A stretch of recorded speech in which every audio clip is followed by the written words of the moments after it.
오늘 말씀은 이 앞번에 이어서 요한계시록 개요에 대해서 두 번째 시간을 갖도록 하겠습니다. 우리가 이 앞번에 요한계시록은 어떤 책인가 이런 말씀을 주제로 살펴봤습니다. 요한계시록은 말 그대로 사도 요한 당시 박해와 환난 가운데 있는 교회들에게 새하늘 새 땅의 소망을 가지고 싸워 이기라 이런 어떤 주제로 기록된 책이라고 말할 수 있습니다. 그러면 오늘은 이제 요한계시록의 시대 배경, 사도 요한이 pat모섬에 유배된 어떤 그 배경, 어떤 박해와 환난이 있었는가, 그 다음에 요한계시록의 해석은 어떻게 해야 되는가, 해석의 견해, 그 다음에 천년설에 대해서 잠깐 다루어 보고자 합니다. 그래서 이 본문은 우리가 이 앞번에 읽었던 것을 잠깐 설명드리고 넘어가도록 하겠습니다. 본문 1장 1절부터 3절까지 읽어보겠습니다. 예수 그리스도의 계시라. 이는 하나님이 그에게 주사 반드시 속히 될 일을 그 종들에게 보이시려고 그 천사를 그 종 요한에게 보내어 알게 하신 것이라. 요한은 하나님의 말씀과 예수 그리스도의 증거 곧 자기의 본 것을 다 증거하였느니라. 이 예언의 말씀을 읽는 자와 듣는 자와 그 가운데 기록한 것을 지키는 자는 복이 있나니 때가 가까움이라 이렇게 말하고 있습니다. 그래서 이 요한계시록은 예언을 기록한 서신서다. 그래서 1장 1절은 계시의 형태를 말하고 있습니다. 이단들은 요한계시록이 봉안책이다 이렇게 얘기를 하는데 봉안책이 아니에요. 계시라는 말은 감추인 것을 드러내라는 의미입니다. 그래서 봉안책이 아니라 펼쳐진 책이다. 그리고 여기서 요한은 하나님의 말씀과 예수 그리스도의 증거, 자기의 본 것을 다 증언하였느니라. 여기서 이제 자기가 본 것, 증언 이런 어떤 의미가 그리스도인들과 이단 교주들의 어떤 사용하는 말이 다릅니다. 의미가 달라요. 교주들은 특히 신천지 교주는 장막성전에서 배도와 멸망의 사건이 실상으로 나타난 것을 보고 들었다. 사건 현장에서. 이렇게 얘기하는데 실상을 확인해 보면 전부 허구라는 것을 확인할 수 있습니다. 그러면 우리가 그리스도인들을 증인이다. 이렇게 말합니다. 증인. 그럼 무슨 증인이냐? 예수 그리스도의 부활의 증인이에요. 따라서 증거라는 것은 이 부활을 증거하는, 복음을 증거한다 이렇게 말합니다. 그러면 본문에서 요한이 자기의 본 것은 뭐냐? 하나님의 말씀과 예수 그리스도, 자기가 본 것, 여기서 본 것은 예수 그리스도가 환상 가운데에서 보여준 것, 사도 요한에게 보여준 환상 가운데에서 보여준 것을 다 증언했다 이렇게 말하는 것입니다. 그리고 이제 3절에 이 예언의 말씀을 읽는 자와 듣는 자와 그 가운데 기록한 것을 지키는 자들의 복이 있나니 때가 가까움이라 이렇게 말하고 있습니다. 그래서 여기서 읽는 자가 굉장히 단수기 때문에 야 혼자다 또는 교주다 이렇게 얘기를 한 사람이 있습니다. 그러나 이것은 무슨 말이냐면 예수님께서 누가복음 4장 16절이면 어떤 말이냐면 예수님이 나사렛 회당에서 성경을 이사야 61장을 읽어요. 그리고 그것을 설교하는 것입니다. 설교하는 내용이 있어요. 잠깐 읽어볼까요? 누가복음 4장 16절 이하 잠깐 읽어보겠습니다. 예수께서 그 자라나신 곳 나사렛에 이르사 안식일에 늘 하시던 대로 회당에 들어가서 성경을 읽으려고 서심해 선지자 이사야 글을 들이거늘 책을 펴서 이렇게 기록된 데를 찾으시니 곧 주의 성령이 내게 임하셨으니 이는 가난한 자에게 복음을 전하게 하시려고 내게 기름을 부으시고 나를 보내사 포로된 자에게 자유를, 눈먼 자에게 다시 보게 함을 전파하며 눌린 자를 자유케 하고 주의 은혜를 전파하게 하려 하심이라 하였더라. 책을 덮어 그 맡은 자에게 주시고 앉으시니 회당에 있는 자들이 다 주목하여 보더라. 그리고 이에 예수께서 그들에게 말씀하시되 이 글이 오늘 너희에게 응하였느니라 이렇게 말하고 있습니다. 자, 회당 예배 순서가 있어요. 우리도 오늘 예배 순서에 따라서 지금 설교를 하고 있잖아요. 그러면 당시에는 회당 예배 순서가 있어요. 예배 순서에서 성경 봉독을 합니다. 예수님이 읽죠. 그리고 이것을 해석을 해주는 거예요. 이사야의 말씀이 오늘날 너희에게 응하였다. 주의 은혜를 선포하는, 복음을 선포하는 그 사람이 누구라는 거예요? 예수님 자신이라고 이렇게 설명하고 있는 거잖아요. 그래서 여기서 읽는 자는 오늘날에는 공동 읽기도 하죠. 공동 읽기도 합니다. 그러나 그 단순한 읽는 것을 얘기하는 것이 아니라 읽고 설교하는 자, 읽고 설교하는 자를 읽는 자, 회당에서 읽고 설교하는 자를 읽는 자라고 얘기를 합니다. 특별히 어떤 교주를 얘기하는 건 아니에요. 그리고 봉독만을 얘기를 하는 것은 아닙니다. 읽는 자라는 것은 읽고 설교하는 자, 회당에서 읽고 설교하는 자를 말합니다. 그 가운데 이제 설교를 하면 듣는 자와 그 가운데 기록한 것을 지키는 자들이 복이 있다 이렇게 얘기를 합니다. 그래서 계시록은 듣고 지켜 복을 받는 책이다. 두려운 책이 아니라는 것을 설명하고 있는 것입니다. 그러면 이 앞번에 이어서 이 앞번에서 계시록의 시대 배경을 잠깐 알아보도록 하겠습니다. 우리가 이제 이 앞번에 두 가지 시대 배경을 제가 도입했는데요. 하나는 네로 시대 배경을 통해서 기록했다. 그래서 이 요한계시록이 56년에서 68년 이게 네로 시대 배경입니다. 그때 기록했지 않느냐 이런 어떤 설이 있어요. 그러나 우리는 이걸 채택하지 않습니다. 두 번째는 도미티안 시대 배경에 기록했다. 도미티안 시대. 이 네로나 도미티안을 왜 이렇게 시대 배경으로 보냐면 계시록이 박해의 상황이에요. 박해의 상황. 박해하는 자를 짐승으로 묘사를 합니다. 그래서 네로 시대 배경을 하면 666 짐승이 누구로 나타나냐면 666 짐승이 적 그리스도잖아요. 그래서 이게 네로라고 보는 거예요. 그러나 도미티안 시대의 배경에 기록했다 이렇게 보는 것은 이 도미티안이 666 짐승이라고 보는 거예요. 그리고 이 당시에 또 로마 황제 도미티안의 어떤 박해만 있었느냐? 그런 건 아니에요. 당시에는 박해 사망이 로마도 박해했지만 또 유대인의 박해가 있어요. 유대인의 박해. 그 다음에 이방신을 그리스 제우스 신을 섬기고 아데미 신을 섬기고 이런 어떤 신을 섬기는 우상을 섬기는 이 헬라 박해, 그리스 박해가 있었어요. 그 이방신을 섬기는 자들의 박해. 이런 어떤 시대 배경을 이 요한계시록은 가지고 있습니다. 그러나 이제 사도 요한이 이제 pat모섬에 갇히게 된 배경은 뭐냐? 계시록 1장 9절에 보면 이렇게 말합니다. 나 요한은 너희 형제요 예수의 환난과 나라와 참음에 동참하는 자라. 하나님의 말씀과 예수를 증언하였으므로 말미암아 pat모섬이라는 섬에 있었더니 현대 성경에 이렇게 기록했습니다.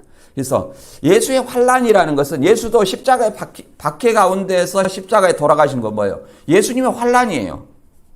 그리고 이 예수 믿는 사람은 하나님 나라와 제사장이에요.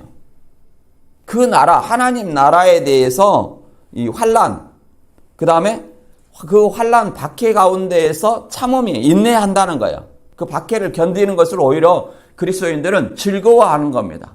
왜 그러냐면 고난이 크면 클수록 무엇이 크다? 영광과 복이 크다는 거예요. 그래서 하나님의 말씀과 예수를 증언하였으므로 이 말은 그리스도인이라는 증거예요. 그리스도인으로 인해서 박해로 인해서 반모섬에 유배되었다 이렇게 말하는 내용입니다. 그 박해 가운데서 황제 숭배를 하지 않고 그냥 그것을 인내를 했다는 거예요. 그러면 싸워서 믿음을 지켰다는 겁니다. 그러면서 그 당시에 계시록 13장 15절에 보면 짐승과 우상에게 경배하지 아니하는 자는 누구든지 다 죽이게 하더라 그랬습니다. 그러니까 사도 요한이나 계시록 2장 13절에 숭배한 사람 안디바도 이 황제 숭배를 거부한 거예요. 그렇기 때문에 이 안디바 숭배했고 사도 요한도 당연히 죽었어야 되지만 하나님과 예수님의 은혜로 말미암아 죽지 않았어요. 죽지 않았기 때문에 반모섬에 유배가 된 겁니다. 그래서 이 사도 요한이 전승이 두 가지 있는데 제가 이 앞번에도 말씀드렸습니다만은 어떤 전승이었어요? 끓는 가마솥에 넣었는데 안 죽었다. 오늘날 우리 상식으로 이해하면 안 됩니다. 오늘날 이해 상식 하나님의 능력이에요. 예를 들어서 다니엘과 세 친구는 이 사자굴에도 앉아갖고 불구덩이에 7배나 뜨거운 불구덩이에 들어가서도 죽지 않았습니다. 그게 하나님의 능력이죠. 그리고 두 번째 전승은 독약을 먹였는데 죽지 않았다. 그래서 이제 그것이 가짜인 줄 알고 잘못된 줄 알고 옆 병사에게 먹였더니 죽었다 그러잖아요. 그래서 그 박해 가운데 죽지 않으니까 어딜 갔다는 거. 반모섬에 유배되었다. 이렇게 말하는 겁니다. 그래서 이 시대 배경이 도미티안 황제 이 저작 연도는 AD 95년으로 보고 있습니다.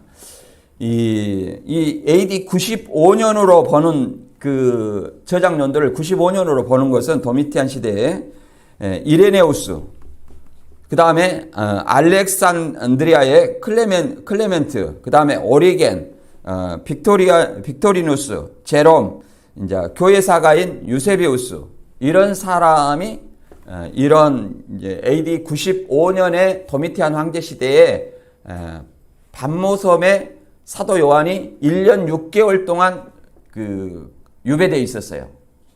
거기서 이제 95년도에 기록되었다 이렇게 봅니다. 그리고 96년에 기록되었다는 사람도 있어요. 그리고 또 네로 시대에 뭐 기록됐다는 사람도 있습니다. 그러나 우리는 이게 95년경에 5년경 도미티안 시대에 본 계시록이 기록되었다 이렇게 봅니다. 그러면 사도 요한에 대해서는 사도 요한은 계시록에는 이제 황제 숭배를 안 하는 사람은 다 누구든지 다 죽이게 하더라 이렇게 말하고 있죠. 그래서 순교자가 나옵니다. 먹배임을 당한 자의 영혼들이 나오는 거예요. 그런데 이 사도 요한은 어떤 사람이냐면 이 대제사장 안나스의 측근이었기 때문에 예수님이 십자가 달리실 때 베드로하고 가다가 베드로는 3번 부인했죠. 십자가에 유일하게 예수님의 어머니 마리아와 같이 이렇게 앞에 나갔던 사람입니다. 나머지는 베드로도 3번이나 부인하고 오히려 예수님의 제자라니까 저주까지 하면서 도망가 버렸어요. 근데 사도 요한은 유일하게 도망가지 않는, 쉽게 말해서 배교하지 않는 제자였다. 그리고 사도 요한은 세데베의 아들이며 야고보의 형제예요. 이 야고보 형제는 사도행전 12장에 먼저 죽었어요. 일찍이 순교를 했습니다. 그리고 에우세비오스 초기 기독교 교부에 의하면 사도 요한은 말 그대로 도미티아누스에 의해 95년경 황제 숭배의 겁으로 반모섬에 보내졌다는 것이 정설로 여겨집니다. 그리고 이 사도 요한이 석방되게 된 계기는 뭐냐? 도미틸라의 집사장이었던 스테파노스에 의해 살해됩니다. 그리고 후계자인 네리바에 의해 석방되고 에베소로 갑니다. 그래서 에베소에서 이제 생을 마치는 거예요. 100년경에 약 90살에 자연사했다는 거예요. 또 혹자는 94살까지 94살까지 살았다 이런 어떤 견해도 있습니다. 그래서 도미티아노스 통치 기간에 95년에 기록되었다. 이렇게 이것이 우리는 정설로 믿고 있습니다. 그리고 계시록에 연관된 로마 황제들이 있어요.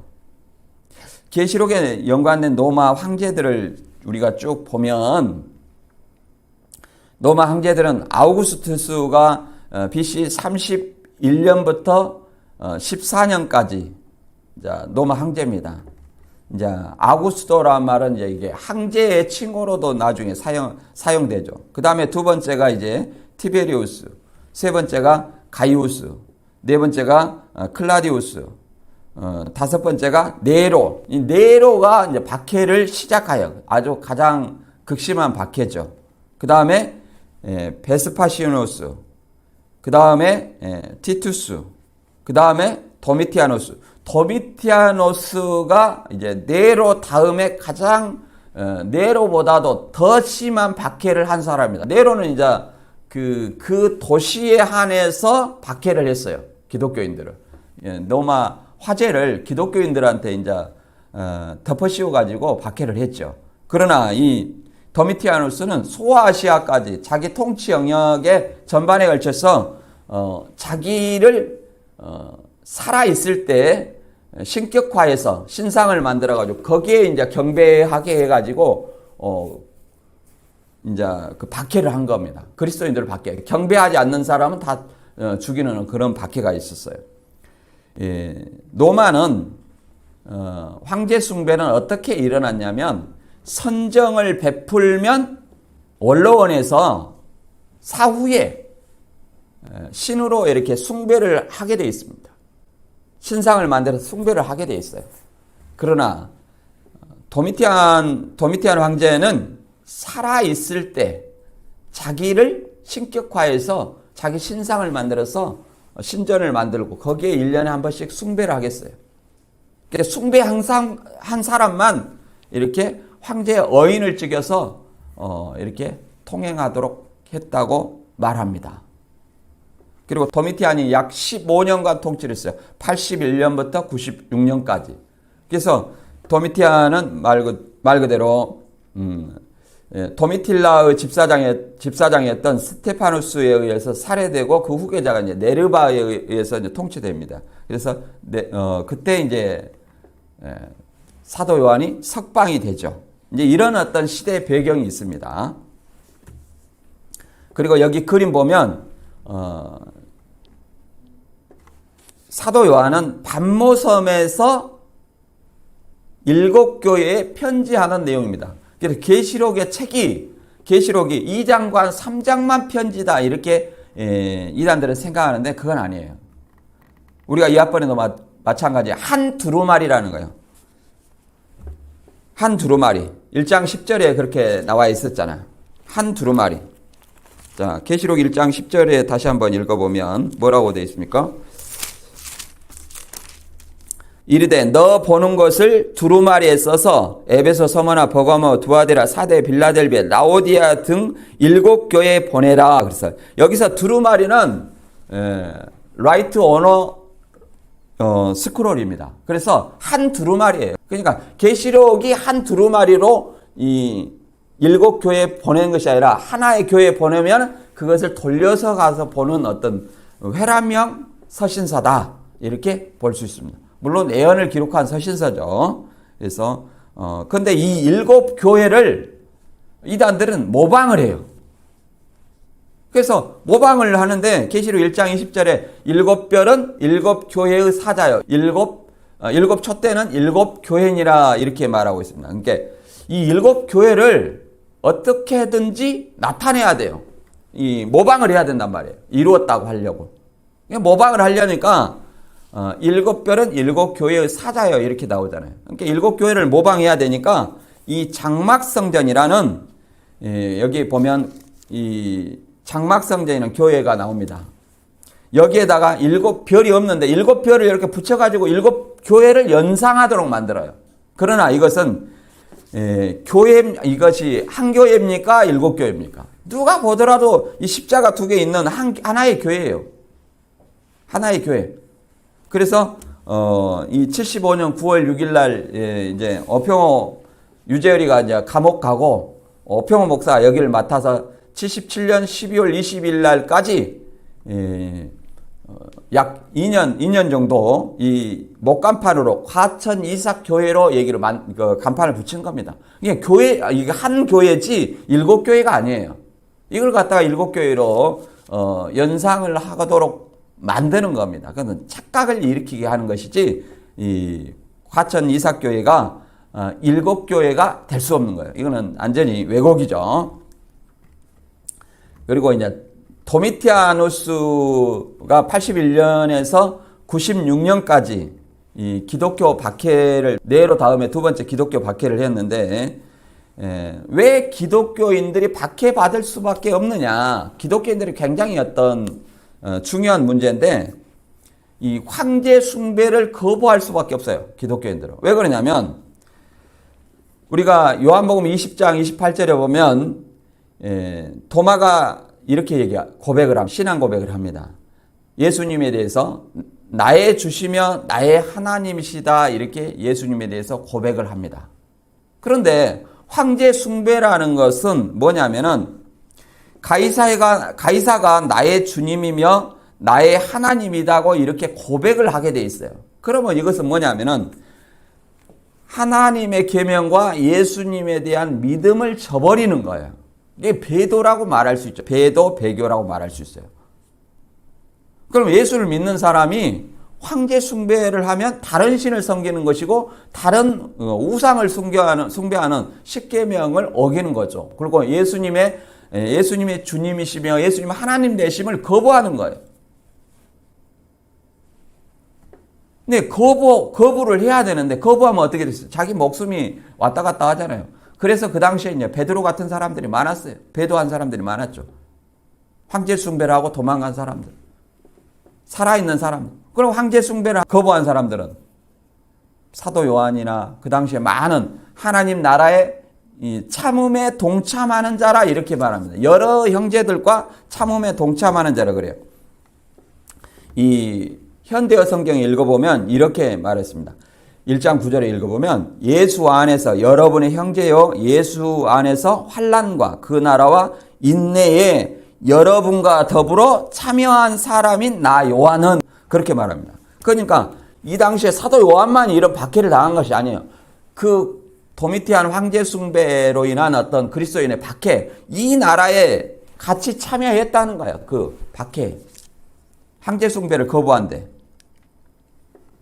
그래서 이제 이 사도 요한과 사도 요한은 유배를 보내주고 안디바는 순교를 했죠. 그러나 순교를 했고 이 황제 숭배를 한 사람은 살아 있었어요. 살죠. 그리고 도미티아누스에 대해서 이력을 한번 살펴보면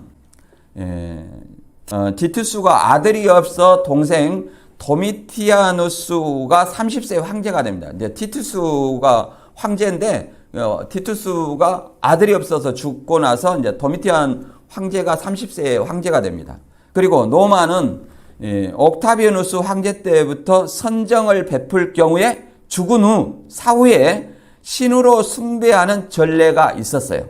그런데 이 도미티아누스는 살아있는 자신을 신으로 숭배하도록 만들었어요. 황제 숭배. 자기를 살아있는 신으로 만들고 숭배를 하도록 했죠.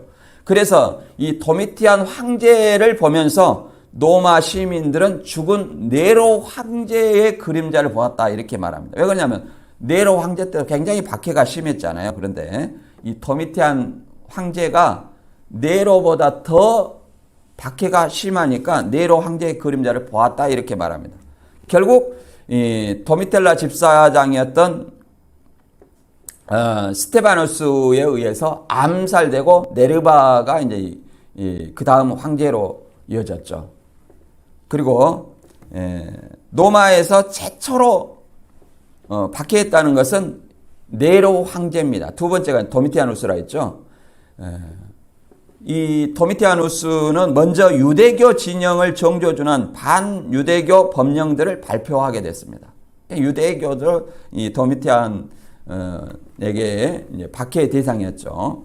이 법령들로 인해서 로마 시민들이 유대교로 개종을 금지되었고 디아스포라 유대인들이 해마다 예루살렘에 바치던 반세겔의 성전세도 성전이 파괴되었기 때문에 AD 70년 로마시에 있던 제우스 신전의 유지비 명목으로 사용됐어요.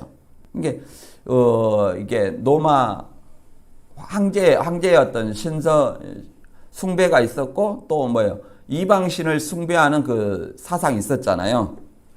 제우스 신전, 그리스 12신이 있죠. 그리고 이제 이런 명목으로 이제 거뒀기 때문에 성전세를 착취하고 그랬기 때문에 로마에 대한 어떤 반감이 굉장히 심했겠죠. 네로의 기독교 박해가 로마 시민에게만 국한되었지만 도미티아누스의 박해는 멀리 소아시아 지방에까지 박해로 요한은 반모섬에 유배되었고 이런 배경에서 계시록이 AD 95년에 기록이 되었습니다. 그 당시에 이제 우상을 한번 보면 대표적으로 이제 아데미 여신이 있는데 이 아데미는 이 우상들은 헬라 우상이에요. 그리스 우상입니다. 아데미 그림 보면 아데미 여신도 있고 다산의 여신이죠. 그 다음에 제우스 신. 이것은 에베소에 있었던 신들입니다. 에베소의 아데미 여신, 그 다음에 제우스, 최고의 신이라고 이렇게 얘기를 하죠. 그 다음에 이 헬라인들의 박해와 유대인들의 박해에 대해서 살펴보면 1세기 말 대부분 우상 숭배하는 도시였습니다. 그리스가. 헬라인들이라는 것은 그리스인들을 얘기하는 거예요. 그리고 에베소의 아데미 신전에서 우리는 이 영혼만 전하에 줄 위험이 있을 뿐 아니라 큰 여신 아데미의 정각도 경홀히 여김이 되고 온 아시아와 천하가 이하는 그 위험도 떨어질까 하노라 하더라. 사도행전 19장 27절에 이렇게 나와 있습니다. 이거는 이 그리스도인들과 이 아데미 신을 섬기는 우상 숭배하는 그 사람들과 굉장히 대립이 되는 내용입니다. 왜 그러냐면 바울의 어떤 전도로 인해서 이 우상 숭배와 황제 숭배를 멀리하라고 하는 거예요. 헛된 신이다. 그런데 그 당시 이 에베소나 이 지역에는 아데미 여신의 그 신상을 조각해서 팔고 그걸로 먹고 사는 사람들이 많았어요. 그래서 이렇게 말하냐. 우리의 이 영혼만 천하질 위험이 있을 뿐 아니라, 그러니까 그 우상 숭배로 인해서 장사하는 사람들이 이제 천한 직업이다 이렇게 멸시를 당할 뿐만 아니라 또 온 아시아와 온 아시아가 이 아데미 여신을 이 신상을 섬기는 어떤 그런 일을 했다는 것을 우리가 알 수 있죠.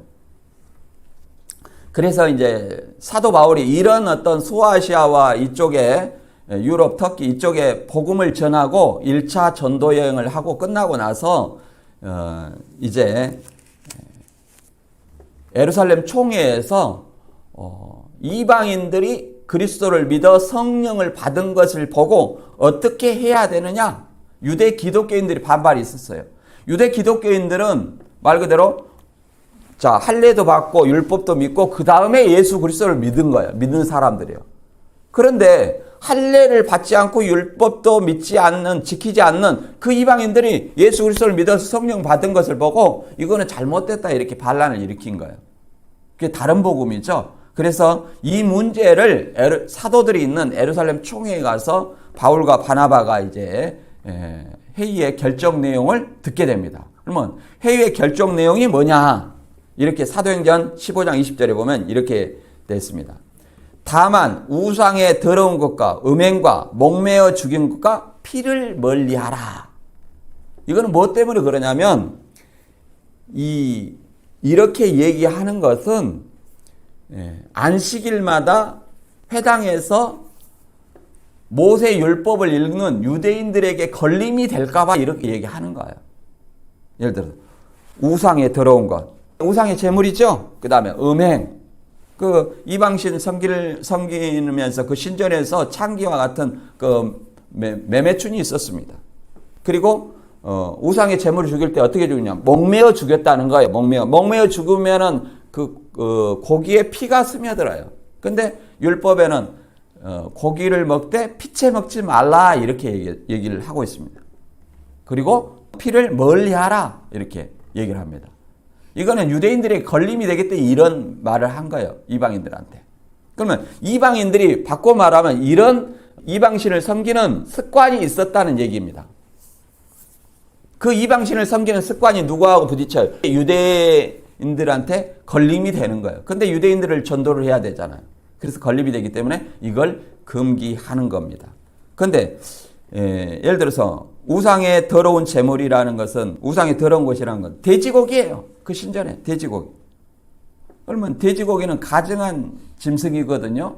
왜 그러냐면 대새김질을 하고 발굽이 갈라진 짐승은 정한 짐승인데 대새김을 하면서 발굽이 갈라져야 되는데 돼지는 발굽이 갈라졌지만 대새김을 못해요. 그러니까 가증한 짐승이에요. 그래서 오늘날에는 그러면 어떻게 해야 되냐? 오늘날 이대로 똑같이 지켜야 되느냐? 오늘날에는 그렇지 않습니다. 예수님께서 이렇게 말하잖아요. 사람의 입으로 들어간 것이 사람을 더럽게 하는 것이 아니라 입으로 나오는 것이 사람을 더럽게 한다. 입으로 들어간 것은 배로 들어가서 뒤로 나가서 아무 해가 없다고 얘기하잖아요. 그리고 하나님이 지으신 것은 모든 것이 선함에 진리를 아는 자들은 감사함으로 먹으라 이렇게 얘기를 합니다. 그래서 음식이라는 것은 아무 죄가 없어요. 다만 그 당시에 유대인들의 걸림이 됐기 때문에 이거를 금한 것이었습니다. 그럼 오늘날에는 어떤 것이 걸림이 되냐? 돼지고기 안 먹는 사람이 누가 있어요? 먹습니다. 그 다음에 여기서는 음행만 오늘날에는 주의하면 돼요. 목매어 죽인 것도 먹고 선지국도 먹죠? 다 먹는 거예요. 그 다음에 이제 또 뭐였냐면은 네 번째 그리스인 신에 또 뭐가 있냐면 아데미 여신이 있었죠. 그 다음에 성박 사도행전 14장 13절에 보면 성박 스스 신당의 제사장이 소와 하관들을 가지고 함께 제사하고자 했다. 이제 바울과 바나바에게 이제 제사하고자 하는 겁니다. 이제 병든 자를 낳으니까 이제 뭐 제우스 신이 내려왔다. 뭐 헤르메스 신이 내려왔다. 이렇게 얘기를 하는 거예요. 스스라는 것은 제우스 신을 얘기하는 거예요. 그러니까 신당에는 뭐가 있어요? 제사장이 있어요. 그래서 제사를 지내고자 하는 거죠. 근데 이것은 복음과 배치되는 거죠. 이런 것들을 멀리하고 살아계신 하나님을 믿으라, 예수를 믿으라 이렇게 전파를 사도 바울이 이렇게 얘기했죠. 이런 어떤 헬라인들의 박해, 그리스인들의 이방신을 섬기는 그들의 박해가 있었고 또 뭐냐면은 유대인들의 박해가 있었어요. 유대인들의 박해는 어떤 거였냐면 계시록 2장과 3장에 보면 자칭 유대인이라 하나 사단의 회 이런 사람들의 박해가 있었습니다. 그리고 예수님은 제자들에게 뭐라고 말했냐면 요한복음 16장 2절에는 사람들이 너희를 추리할 뿐 아니라 때가 이르면 무릇 너희를 죽이는 자가 생각하기를 이것이 하나님을 섬기는 예라 하리라 이렇게 말했습니다. 여기서 추례를 한다는 것은 유대인의 해당에서 추례를 하는 거예요. 예수를 그리스도를 믿으면. 근데 유대인들의 박해를 얘기를 하는 겁니다. 왜 박해를 해요? 유대인들은 어떻게 믿고 있습니까? 이 유대인들의 해당 공동체는 신명기 6장 4절에 오로지 누구만 하나님이에요. 오직 여호와 하나님만 유일한 하나님이에요. 그래서 신명기 6장 4절에 이스라엘아 들으라 우리 하나님 여호와는 오직 하나인 여호와시니 이렇게 말합니다. 오직 여호와만 하나님이라고 하는데 또 누가 하나님으로 등장했어요? 예수님이 그러잖아요. 요한복음 20장 28절에 도마가 신앙 고백을 그렇게 하잖아요. 나의 주시며 나의 하나님이시니다. 예수님을 하나님이라 하니까 유대인들은 도무지 이 그리스도인들을 받아들일 수가 없는 거예요. 그리고 율법을 지키지 않잖아요. 안식일도 안 지켜. 또 빵을 먹을 때 손을 씻어야 돼. 장로들의 유전에. 장로들의 유전도 안 지키고. 그러니까 이 유대인들의 박해, 이런 상황이었었습니다. 이런 상황 가운데 뭐가 있었어요? 이 박해가 있었다, 이렇게 얘기를 하는 겁니다. 그래서 이런 어떤 박해 가운데 있어서 이제 배경 가운데 요한계시록의 해석은 어떻게 하느냐? 요한계시록 해석의 견해가 있습니다. 어떻게 해석해야 될까? 이제 보면은 네 가지의 해석의 견해가 있습니다. 요한계시록을 어떻게 봐야 되냐? 과거적 해석이 있어요. 1세기 요한 당시의 아시아 교회들의 역사적 상태를 서술한 것이다. 이게 말 그대로 1세기 당시, 그러면 AD 100년 이전에 다 끝난 사건이다, 이렇게 보는 거죠. 아시아 교회들의 역사적 상태, 그 상태를 그대로 서술한 것이다. 이게 단점은 뭐냐면은 과거적 해석은 애언적 요소를 무시하는 거예요. 계시록에 뭐가 있습니까? 새하늘 새 땅에 대한 소망이 있잖아요. 우리가 예수님의 재림하시면 새하늘 새 땅에서 애통하는 것이나 눈물이나 곡하는 것이나 아픔이 다시 있지 아니하는 이 새하늘 새 땅이 있는 거예요. 물론 이단들은 이름을 신천지라고 이름을 짓습니다. 근데 거기에는 애통하는 거나 곡하는 거, 아픔, 슬픔, 사망이 없어야 돼. 영생하는 나라예요. 근데 이름만 그렇게 지어놓고 맨날 전도해라, 입 맞아야 된다 하면서 계시록 시험 보고 이런 거 아닙니다. 그게 영생하는 새하늘 새 땅의 나라가, 우리가 소망하는 새하늘 새 땅의 나라가 아니에요. 새하늘 새 땅은 예수님이 재림하면 나타나는 새하늘 새 땅이에요. 그러잖아요. 계시록 21장 1절에 내가 새하늘 새 땅을 보니 처음 하늘과 처음 땅과 바다도 다시 있지 않더라, 그렇게 말합니다. 그러니까 처음 것들이 다 지나갔어요. 처음 하늘과 처음 땅이 신천지 말한 것처럼 장막성전이라면 장막성전이 80년 9월에 없어졌다고 쳐요. 그러면 바다라는 것은 바벨론이고 바벨론은 기독교입니다. 그러면 기독교가 없어져야 뭐가 나타나요? 그들의 주장은 신천지가 나타나는 거예요. 기독교가 없어져. 그런데 바다인 기독교가 아직 존재하는데 바다가 다시 있지 않더라, 이런 실상은 어떻게 내놓을 겁니까? 그리고 거기 나라는, 신천지는 영생하는 나라, 애통과 고통, 슬픔이 없는 영생하는 나라예요. 그런데 전도의 고통, 말씀 공부하라는 고통, 그 다음에 끄떡하면 암으로 죽어요. 이런 것이 어떻게 영생의 나라입니까? 그거는 영생의 나라가 아니에요. 가짜죠. 그 다음에 두 번째, 역사적 해석이 있습니다. 교회사에 대한 애언적 고찰로 보는 견해가 있어요. 사도시대부터 정말 적 그리스도와 이렇게 바벨론, 이런 어떤 바벨론은 이제 로마 제국을 얘기를 하는 거죠. 바벨론이 예루살렘을 항상 핍박을 했잖아요. 멸망을 시키고. 그런 것처럼 그 당시 시대 배경으로 보면 이 교인들, 그리스도인들을 박해한 사람들은 누구였습니까? 로마 제국이에요. 그래서 로마를 바벨론으로 표시를 한 겁니다. 이게 뭐냐면은 묵시문학의 특징이에요. 예. 그 다음에 이걸 또 교황 관련해서 해석하는 사람들도 있어요. 이게 역사적 해석입니다. 그 다음에 세 번째는 미래적 해석이 있습니다. 미래적 해석은 재림 직전과 후에 기록될 일을 기록한다. 재림 직전과 후에 기록할 일, 미래에 있을 일을 기록한다. 근거는 뭐냐? 이것은 이제 교부들과 복음주의자들이 많이 이렇게 이 견해를 본다, 이렇게 얘기를 합니다. 교회들에게 새하늘 새 땅에 대한 소망을 주기 위해서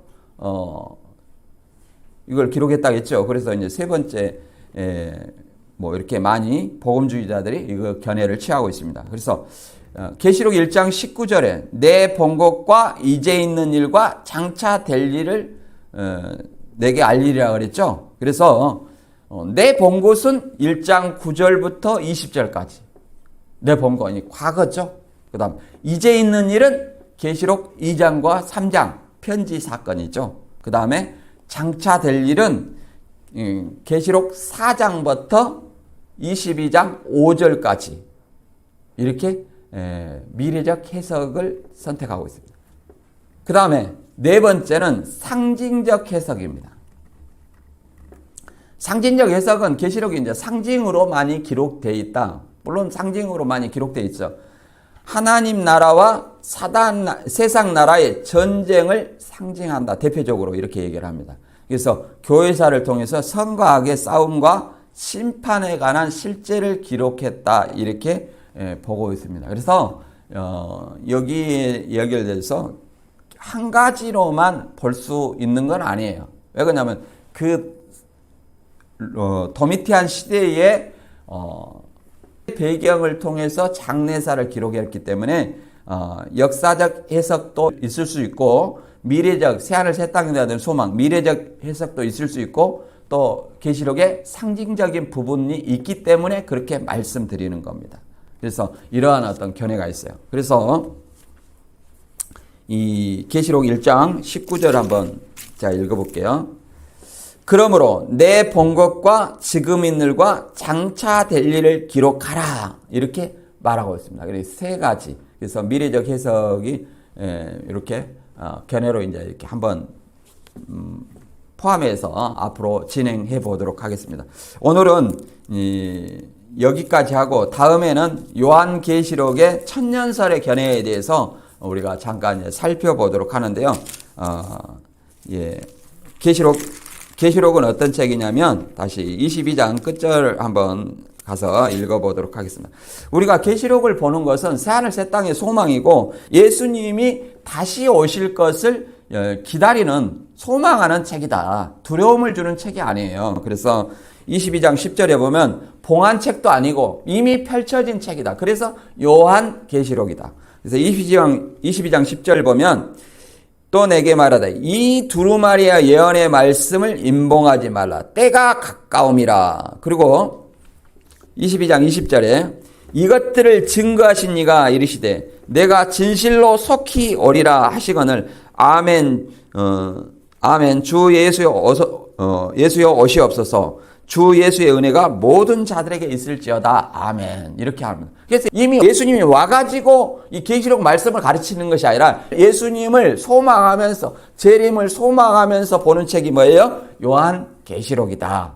그래서 오늘 요한계시록에 대해서 시대 배경에 대해서 우리가 살펴봤습니다만은 이 배경 속에서 이제 앞으로 계시록을 계속 나갈 겁니다. 이 다음에는 이제 요한계시록의 천년설의 견해에 대해서 살펴보도록 하겠습니다. 오늘 말씀은 우리가 말한 것처럼 예수님의 어떤 재림을 소망하면서 이 글을 같이 저와 여러분이 묵상하는 저와 여러분이 되었으면 합니다. 오늘 말씀 여기서 마치고